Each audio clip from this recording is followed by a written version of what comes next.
ಸಿನಿಮಾದಲ್ಲಿ 6 ಫೈಟ್ ಇದೆ ಅಂತಂದ್ರೆ ತುಂಬಾ ಚಾಲೆಂಜಿಂಗ್ ಆದಂತ ಫೈಟ್ ಯಾವ್ದಾಗಿತ್ತು ಅಂತ? ಮೋಸ್ಟ್ ಚಾಲೆಂಜಿಂಗ್ ಕ್ರಿಯೇಟಿವ್ ವೈಸ್ ಬಂದು ನಮ್ಮ ಪ್ರೀ ಕ್ಲೈಮ್ಯಾಕ್ಸ್ ಫೈಟ್ ಬಂದು most challenging because of not only the location ಇದೆಲ್ಲ ನಮ್ಮ ಕತೆ ಅದು ಆ ಜಾಗದಲ್ಲಿ ತುಂಬಾನೇ ಹೀಟ್ ಅಪ್ ಆಗಿರುವಂತ ಮೂಮೆಂಟ್ ಅದು. ಅಲ್ಲಿ ನಾವು ರ್ಯಾಂಡಮ್ ಆಗಿ ಏನು ಕೋರಿಯೋಗ್ರಾಫ್ ಮಾಡೋದಕ್ಕಾಗೋದಿಲ್ಲ, ಎಲ್ಲವನ್ನೂ ಪ್ರಿಸೈಸ್ಡ್ ಆಗಿ ನಮ್ಮ ಕತೆಗೆ ಮೂವ್ಮೆಂಟ್ ಆಗುವಂತ ಆಕ್ಷನ್ ಸೀಕ್ವೆನ್ಸ್ ಅದು ರ್ಯಾಂಡಮ್ ಆಗಿ ಕಿಕ್ ಮಾಡೋಣ, ಪಂಚ್ ಮಾಡೋಣ ಆ ಥರದ್ದು ಸೀನ್ ಇಲ್ಲ. ಏನೋ ಒಂದು ವಿಸಿಲ್ ಮೂಮೆಂಟ್ಗೆ ಏನೋ ಒಂದು ಕ್ರಿಯೇಟ್ ಮಾಡೋಣ ಆ ಥರದ್ದು ಇಲ್ವೇ ಇಲ್ಲ. ಅದು ಆ ಆಕ್ಷನ್ನ ಅದು ತುಂಬಾನೇ ಅದು ಜನಕ್ಕೆ ಇಷ್ಟ ಆಗುವಂತ ಆಕ್ಷನ್ ಸೀಕ್ವೆನ್ಸ್ ಅದು. ಜಸ್ಟ್ ನಾನೊಬ್ಬ ಆಕ್ಷನ್ ಕೊರಿಯೋಗ್ರಾಫರ್ ಇಂದ ಆಗಿದ್ದಲ್ಲ ಅದು.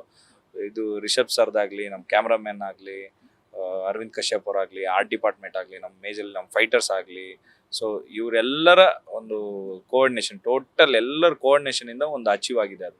ಮೇಜರ್ಲಿ ನಮ್ಮ ರಿಷಬ್ ಸರ್ ಅವ್ರಿಗಂತೂ ಎಕ್ಸ್ಟ್ರೀಮ್ಲಿ ಅದು ಒಂದು ನೈಟ್ ಆಕ್ಷನ್, ಅದು ನೈಟಲ್ಲಿ ನಡೆಯುವಂಥದ್ದು. ಎಕ್ಸ್ಟ್ರೀಮ್ ಟಯರ್ಡ್ ಆಗ್ಬಿಡ್ತಾರೆ ಅದು ಅವರು ಪೂರ್ತಿ ಅದು ಬಾಡಿಲಿರೋ ಎನರ್ಜಿ ಎಲ್ಲ ನಾನು ಪ್ಯಾಕಪ್ ಅನ್ನೋ ಅಷ್ಟರಲ್ಲಿ ಫುಲ್ ಆ ಎನರ್ಜಿ ಪೂರ್ತಿ ಡ್ರೈನ್ ಔಟ್ ಮಾಡ್ಬಿಡ್ತೀನಿ.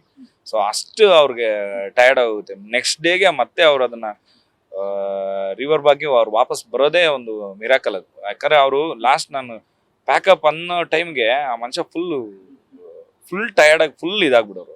ಸೊ ಅಷ್ಟು ಒಂದು ಎನರ್ಜಿ ಬೇಕಾಗಿರುವಂತ ಸೀಕ್ವೆನ್ಸ್ ಅದು. ಸೊ ಅದನ್ನ ಅವ್ರು ಅಚೀವ್ ಮಾಡಿದ್ರೆ ಗ್ರೇಟೆಸ್ಟ್. ಅದರಲ್ಲಿ ಮೋಸ್ಟ್ ಹೈಲೈಟ್ ಆಗೋದೆ ನಮ್ಮ Rishab sir. Not only for ಅದು ಆಕ್ಷನ್ ಆ ಥರದ್ದಲ್ಲ, ಪರ್ಫಾರ್ಮೆನ್ಸ್ ಅಲ್ಲೇ ಅದು one of the best performance ಆಗುತ್ತೆ. ಆಕ್ಷನ್ ಅಲ್ಲಿ ಈ ತರದ ಪರ್ಫಾರ್ಮೆನ್ಸ್ ಬರೋದಕ್ಕೆ ವೆರಿ ರೇರು. ಅದನ್ನ ನಾನು ಕಾಯ್ತಾ ಇದ್ದೀನಿ ಸ್ಕ್ರೀನಲ್ಲಿ ಅದು ಹೆಂಗಿರುತ್ತೆ. ಇಡೀ ಎಂಟರ್ ಥಿಯೇಟರ್ ಎರಪ್ಟ್ ಆಗೋ ಮೂಮೆಂಟ್ ಅದು. ಸೊ ಅದಕ್ಕೋಸ್ಕರ ವೈಟಿಂಗ್ ಅಲ್ಲಿ. ಎಷ್ಟು ಸಾವಿರ ಜೂನಿಯರ್ಸ್ ಮತ್ತೆ ಫೈಟರ್ಸ್ ಗಳು ಇರ್ತಾ ಇದ್ರು ಅಂತ ದಿನ? ಥೌಸಂಡ್ಸ್, ಅದ್ರ ಲೆಕ್ಕನೇ ಇರ್ತಾ ಇದ್ದಿಲ್ಲ ನಮ್ಗೆ. ಯಾಕಂದ್ರೆ ಲೊಕೇಶನ್ಸ್ ಎಲ್ಲೂ ನಾವೇನೋ ಮಲ್ಟಿಪಲ್ ಮಾಡೋಣ CG ನಲ್ಲಿ, ಗ್ರಾಫಿಕ್ಸ್ ನಲ್ಲಿ, ಸೊ ಆ ಥರದ್ದು ಯಾವ್ದು ನಾವು ಪ್ಲಾನ್ ಮಾಡ್ಕೊಳಕ್ ಹೋಗ್ಲಿಲ್ಲ. ಎಲ್ಲವೂ ರಿಯಲಿಸ್ಟಿಕ್ ಆಗಿರ್ಬೇಕಿತ್ತು. ಮತ್ತೆ ರಿಷಬ್ ಸರ್ ಎಲ್ಲ ಈ ಕಥೆನೇ ತುಂಬಾ ಯೂನಿಕ್ ಕತೆ ಇರೋದ್ರಿಂದ ಸೊ ಎಲ್ಲವೂ ರಿಯಲಿಸ್ಟಿಕ್ ಆಗಿ ಪ್ಲಾನ್ ಮಾಡ್ಕೊಂಡು ಹೋಗೋಣ. ಅದು ಯಾವ್ದನ್ನು ಜಾಸ್ತಿ ನಾವು CG ನಲ್ಲಿ ಎಕ್ಸ್ಟೆಂಡ್ ಮಾಡಿ ಏನೋ ಓವರ್ಡು ಮಾಡೋದು ಬೇಡ. ಆ ಟೈಮ್ನಲ್ಲಿ ಹೆಂಗಿತ್ತು ಫೀಲ್, ಆ ಮೋಡ್ನ ಕರೆಕ್ಟಾಗಿ ನಾವು ಕನ್ವೆ ಮಾಡಬೇಕು ಅನ್ನೋದಕ್ಕೋಸ್ಕರ ಸೊ ಎಲ್ಲವೂ ರಿಯಲಿಸ್ಟಿಕ್ ಆಗಿತ್ತು. ಸೊ ಅದಕ್ಕೋಸ್ಕರ ತುಂಬಾನೇ ಜನ ನಾವು ಇಟ್ಕೊಂಡು ಶೂಟ್ ಮಾಡುವಂಥದ್ದಾಯ್ತು. ರಿಷಬ್ ಅವರ ಈ ಸಿನಿಮಾ ಮೇಲಿನ ಹಠ ನೀವು ನೋಡಿದಾಗ, ಯಾಕಂದ್ರೆ ಈ ಸಿನಿಮಾಗೋಸ್ಕರ ರಕ್ತ ಬೇವರು ಎಲ್ಲ ಹರಿಸಿರುವಂಥದ್ದು, ಸೊ ಅಷ್ಟೊಂದು ಕಷ್ಟಪಟ್ಟಿದ್ದಾರೆ. ಮತ್ತೆ ಈಗಲೂ ಕೂಡ ಅದೊಂದು ಪ್ರಾಡಕ್ಟ್ಗೋಸ್ಕರನೇ ಇನ್ನೂ ಕೂಡ ಓಡಾಡ್ತಾ ಇರುವಂಥದ್ದು. ಸೊ ಅವ್ರ ಸಿನಿಮಾ ಮೇಲಿನ ಅವ್ರಿಗೆ ಉತ್ಸಾಹ ಇರುವಂಥದ್ದು ನೀವು ನೋಡಿದಾಗ ತುಂಬಾ ಹತ್ತಿರದಲ್ಲಿ.